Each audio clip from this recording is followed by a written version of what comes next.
What's up guys, welcome back to the channel. Boozer here, thanks for stopping by. In today's video, we're going to be talking about some things in the game that money cannot buy, at least directly anyways. I know it's a little bit weird to talk about raid in this way since it's such a pay to win game, but some of the best things in this game cannot be accessed directly by money and require time to actually get. So I'm going to go over that in this video. And ultimately, the purpose of this video is to show you guys that while money gives you a massive advantage, it is not the end all be all of everything. All right, so let's jump right into it. So first things first, one of the biggest areas in the game that actually cannot be accessed directly by money is the Great Hall.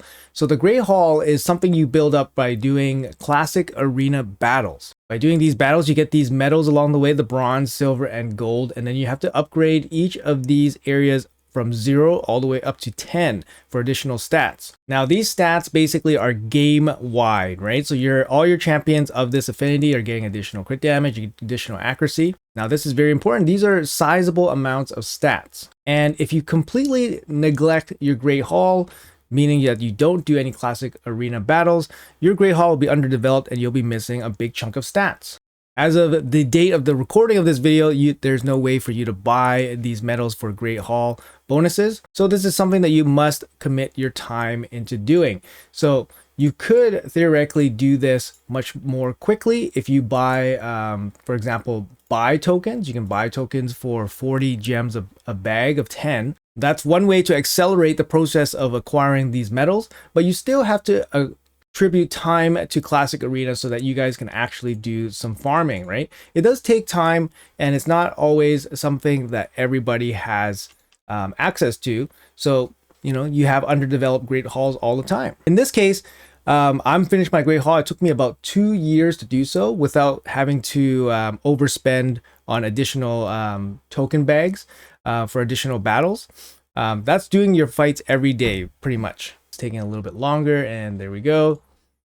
Boom. When you're first starting out, the Great Hall looks absolutely daunting, but if you just do your daily battles, it actually becomes part of the regular grind. The other area that is similar to the Great Hall, we have the area bonuses from the live arena Great Hall. Now, again, this is an area where you have to grind the live arena to get wins and get, again, these medals so that you can distribute them throughout the live arena Great Hall. Now these bonuses are only going to be useful in the certain areas where you attribute the medals into, not game wide. But these are additional stats, right? And you can't really just leave them on the table if you're still progressing through the game. And at this time of the upload of this video, you can't really buy these medals at all. So it takes time to accumulate them. So definitely not an easy thing to do, basically attributing time to classic arena and then a live arena here. To a lesser extent, tag team arena is very similar. You cannot buy progress in this content. You kind of have to put in the time to advance. There are some missions tied to this progress, which can be a total drag as well. Again, you cannot buy these tokens, so you can't just advance. You can't buy ways to advance through the tiers. So yeah, this is just another thing that you have to progress, invest time into. Unfortunately, tag team doesn't offer you as many benefits. What you kind of get benefits from by advancing in tiers is you get access to some better rewards. Obviously, the gold rewards, you're going to get some more valuable rewards like the Sacred Shard here. But they really need to ramp up the tag team arena kind of, just area bonuses, or add some area bonuses, or add some better rewards. Like they can definitely do a lot more because it's a very tedious area. I would say less important than classic arena and live arena right now. But moving on to other areas that you cannot buy in this game, or other things you cannot buy in this game. And I'm going to say some of the best champions in the game you cannot buy. You actually have to achieve them. So for example, Arbiter, yes, you can buy via Void Shards if you buy enough Void Shards. But some of the best champions in the game you cannot. And that's, I'm going to say Marius. Marius is probably the best champion in the game right now. Maybe outside of mythicals or outside of very specific champions in very specific situations. But Marius overall is probably the best champion in the game. And he can only be achieved by completing the missions. Yes, you can throw money at missions, but those missions require time. And you cannot really outright purchase Marius, of course. So all those missions require time, require you to invest time into the game, building teams, finishing those missions. It can be a slog. Similar here, we have Ramontu. Ramontu is the other mission champion here. He takes probably a little bit longer than Marius for a lot of people.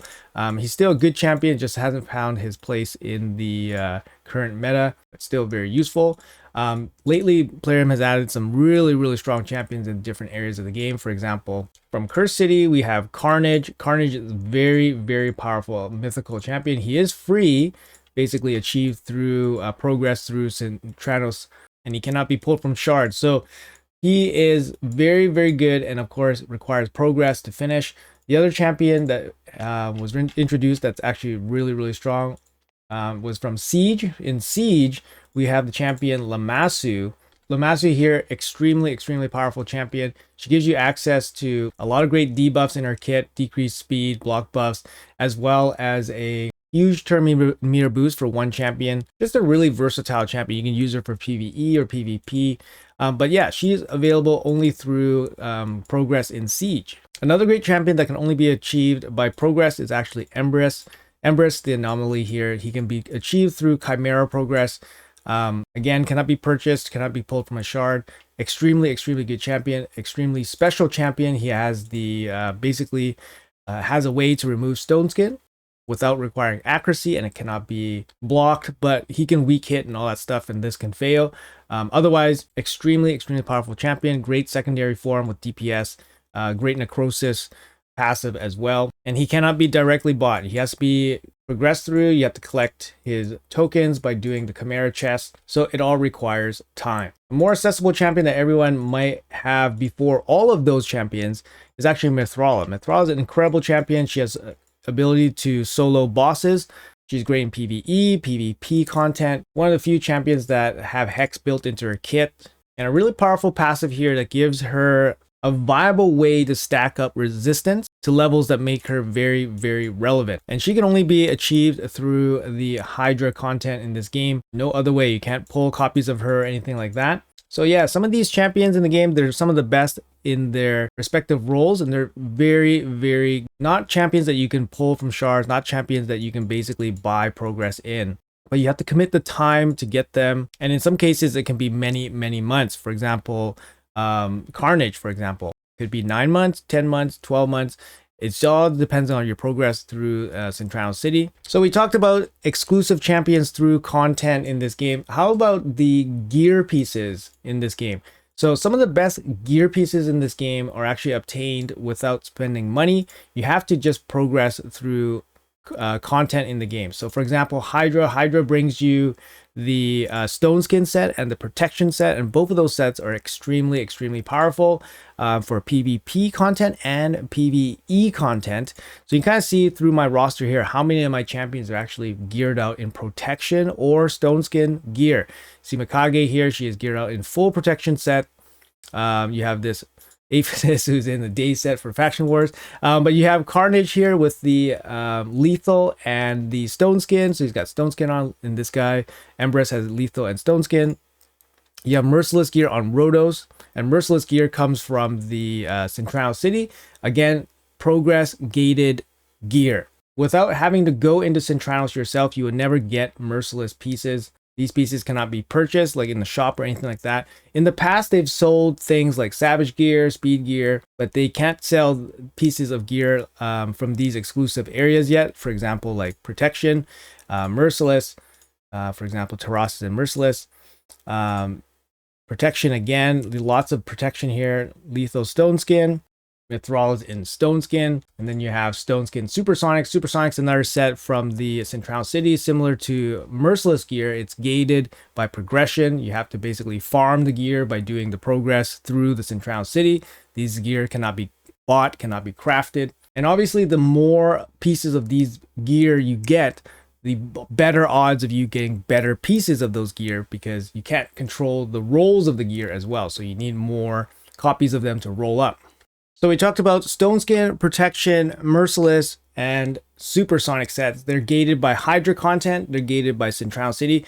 And then we also have Feral's set here. So Feral is an incredibly powerful set. It's great for PvP, and it's also great for PvE. PvE in a 9-piece full set of Feral can actually boost up your team's damage by quite a bit. Or you can run a 4-piece and use that for Arena. You start off with the block debuffs, which is really strong against things like bombs. But again, a top set here, and that's going to be gated by progress through the siege area. So at this point in time, we can't really purchase this gear at all. And if you want access to it, you have to go through siege. Another really powerful set that is actually gated by content as well is the impulse set. So the impulse set here, 2 pieces of it, gives you plus 12% speed and also gives you a 12% chance to reduce a random skill cooldown by 1 turn. It's basically a better speed set. Impulse is actually really strong, and it can only be gotten through progress in live arena. Now again, this is very important. If you don't progress through live arena, there's a lot of things you're giving up, area bonuses, and then you're giving up the really powerful 2-piece sets, Zeal set and Impulse set from live arena.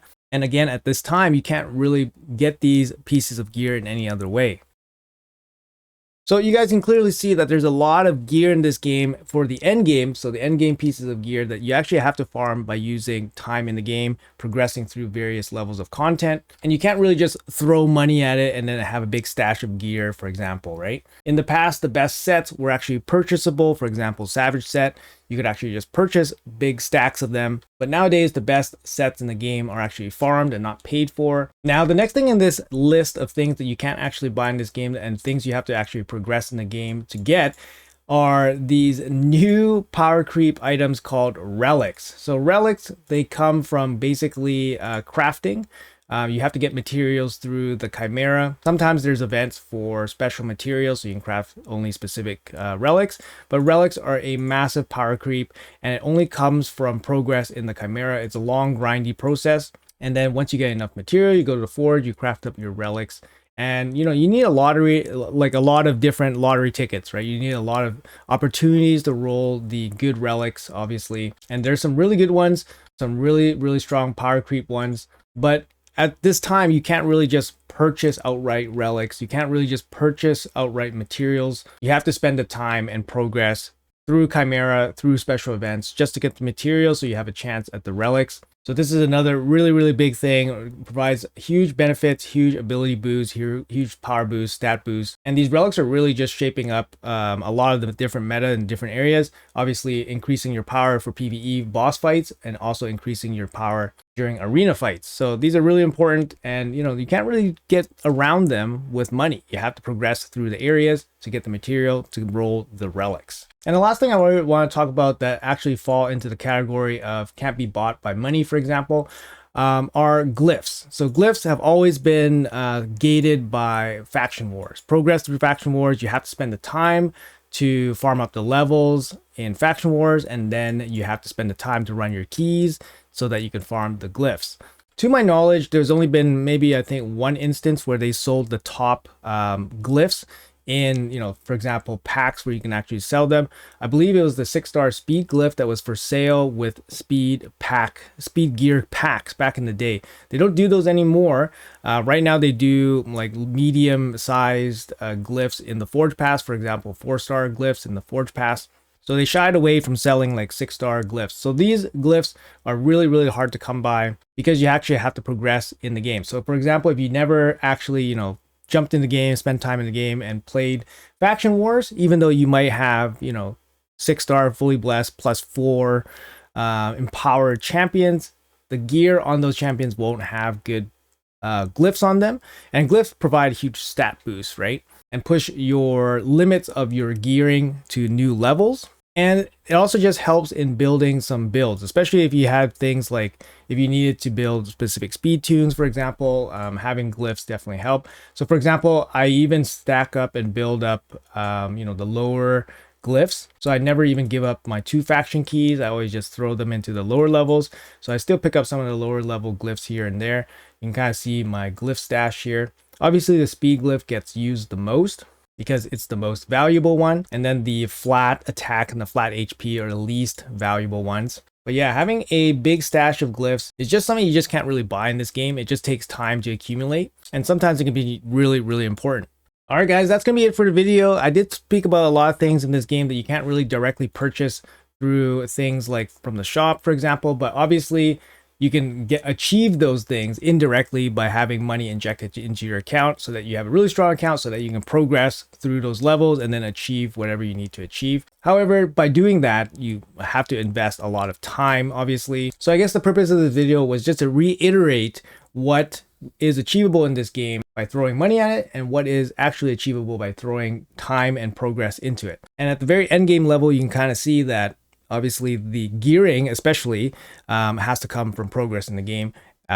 Whereas in the past, it was basically purchased in the game through buying gear packs and all that stuff. Like for example, they're still selling accessories, but they're just regular accessories. Anyways, guys, that's going to be it for the video. Let me know in the comments below if I missed anything, any areas of the game where you feel like money cannot help you progress or outright just buy for you. Maybe you guys can offer some helpful tips to people that want to know the best area to progress in or to focus their time into. Anyways, let me know in the comments. Once again, thank you guys so much for watching. I appreciate your time. Have a great day, and I'll see you guys in the next video.